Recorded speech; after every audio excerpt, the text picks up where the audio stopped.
Baik, sebelum saya memulai presentasi pada pagi ini, izinkan saya membacakan sebuah pantun. Minum segelas air hangat, biar manis tambahlah coklat. Assalamualaikum wahai sahabat, pagi ceria makin semangat. Assalamualaikum warahmatullahi wabarakatuh. Waalaikumsalam warahmatullahi wabarakatuh. Selamat pagi, hadirin semuanya. Yang terhormat Bapak Nur Adi Setio, SPDI MPD, selaku dosen pengampu mata kuliah Bahasa Indonesia. Dan hadirin semua yang menyaksikan presentasi dari saya. Pada presentasi ini, saya akan menyampaikan topik pembahasan mengenai bahasa Indonesia diminati dan dipelajari oleh bangsa-bangsa di dunia. Dan saya mengambil judul Bahasa Indonesia telah mendunia. Antusiasme orang-orang luar negeri mempelajari bahasa Indonesia. Sebelum itu, izinkan saya memperkenalkan diri. Nama saya Muhammad Fauzan Ilham. Berikut ini adalah daftar isi yang akan saya bahas pada presentasi hari ini. Bahasa Indonesia adalah bahasa nasional yang merupakan bahasa asli kita sebagai warga negara Indonesia, dan sudah menjadi tanggung jawab kita sebagai warga negara Indonesia yang baik untuk melestarikannya. Tanpa adanya bahasa, ilmu pengetahuan dan teknologi tidak dapat tumbuh dan berkembang. Bahasa Indonesia juga bukan hanya sebagai alat komunikasi, tetapi juga sebagai pemersatu bangsa Indonesia yang mempunyai 746 bahasa daerah dengan 17.508 pulau. Namun, kini kita tengah memasuki abad 21, di mana terjadi perubahan-perubahan pada eksistensi bahasa Indonesia, terutama pada bahasa Indonesia populer. Ketahanan bahasa Indonesia diuji di era globalisasi ini karena mulai menurunnya kecintaan dan kebanggaan masyarakat berbahasa persatuan di negeri ini. Dengan zaman yang modern dan canggih ini pun berkembang bahasa Indonesia populer menjadi sangat pesat. Namun makin berkembangnya waktu, maka pemakaian bahasa Indonesia dalam kehidupan sehari-hari mulai bergeser, digantikan dengan pemakaian bahasa Indonesia populer atau yang lebih dikenal dengan bahasa gaul. Umumnya, anak remaja sekarang menganggap kalau tidak mengerti bahasa gaul, berarti remaja tersebut tidak gaul. Bahasa Indonesia populer pun makin meraja di kalangan masyarakat, terutama para remaja itu sendiri. Bahkan, tak jarang orang berpendidikan pun memakai bahasa populer, baik dalam bentuk tulisan maupun tulisan, dan juga dalam waktu formal maupun non-formal. Hal ini dikarenakan pengaruh globalisasi dengan teknologi yang canggih yang mampu mempengaruhi bahasa populer tersebut menjadi bahasa sehari-hari mereka dalam bermasyarakat. Baik, saatnya memasuki ke pembahasan. Bagaimana sih datangnya bahasa Indonesia? Bahasa Indonesia lahir pada tanggal 28 Oktober 1928. Pada saat itu, para pemuda dari berbagai pelosok Nusantara berkumpul dalam kerapatan pemuda dan berikrar. Ikrar para pemuda ini dikenal dengan nama Sumpah Pemuda, yang berbunyi, bertumpah darah yang satu, tanah Indonesia. Berbangsa yang satu, bangsa Indonesia. Menjunjung bahasa persatuan, bahasa Indonesia. Unsur yang ketiga dari Sumpah Pemuda merupakan pernyataan tekad bahwa bahasa Indonesia merupakan bahasa persatuan bangsa Indonesia. Pada tahun 1928 itulah bahasa Indonesia dikukuhkan kedudukannya sebagai bahasa nasional. Bahasa Indonesia dinyatakan kedudukannya sebagai bahasa negara pada tanggal 18 Agustus 1945. Karena pada saat itu Undang-Undang Dasar 1945 disahkan sebagai Undang-Undang Dasar Negara Republik Indonesia. Dalam Undang-Undang Dasar 1945 disebutkan bahwa bahasa negara ialah bahasa Indonesia. Diatur dalam bab 15 pasal 36. Keputusan Kongres Bahasa Indonesia II tahun 1954 di Medan antara lain menyatakan bahwa bahasa Indonesia berasal dari bahasa Melayu. Bahasa Indonesia tumbuh dan berkembang dari bahasa Melayu yang sejak zaman dulu sudah dipergunakan sebagai bahasa perhubungan. Bukan hanya di Kepulauan Nusantara, melainkan juga hampir di seluruh Asia Tenggara.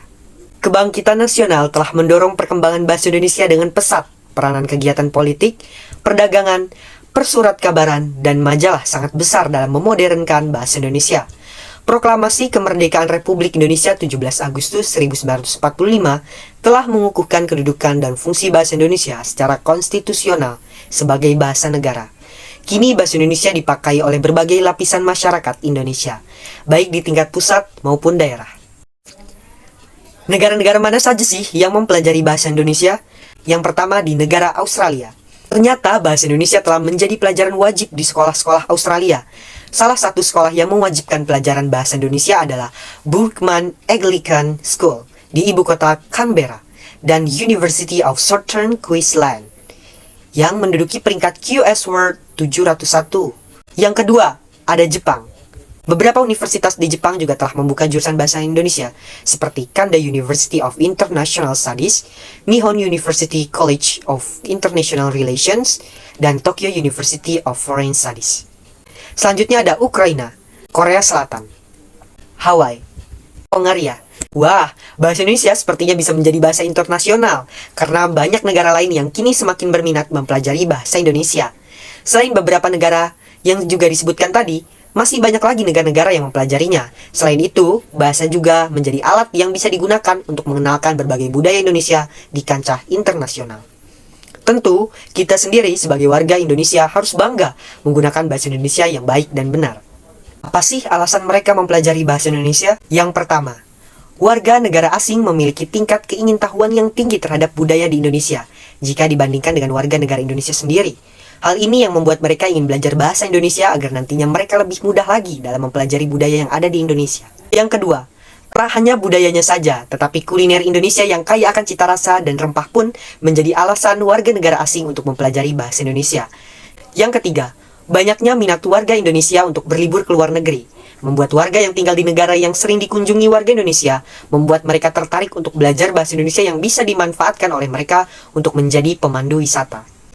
Yang keempat, di Vietnam, bahasa Indonesia dijadikan bahasa kedua yang diajarkan secara resmi, karena di kawasan ASEAN, bahasa Indonesia menjadi bahasa pengantar utama. Yang kelima, bahasa Indonesia menjadi urutan ke-9 sebagai bahasa yang paling banyak digunakan, maka tidak heran orang-orang di belahan dunia mulai mempelajari bahasa Indonesia. Sampai ada beberapa universitas dunia yang membuka jurusan sastra Indonesia. Sebagai warga negara Indonesia, kita seharusnya patut berbangga, karena ternyata bahasa Indonesia banyak diminati dan diajarkan di luar negeri.